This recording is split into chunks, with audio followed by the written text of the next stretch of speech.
ฝนตกแรงมากครับพายุเข้าอำนาจเจริญตกทั้งวันแรงมากครับ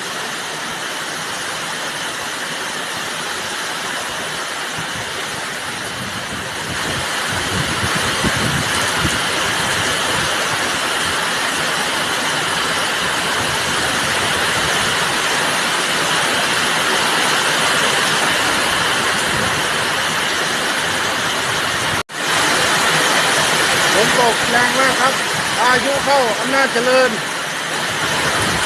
ตกทั้งวัน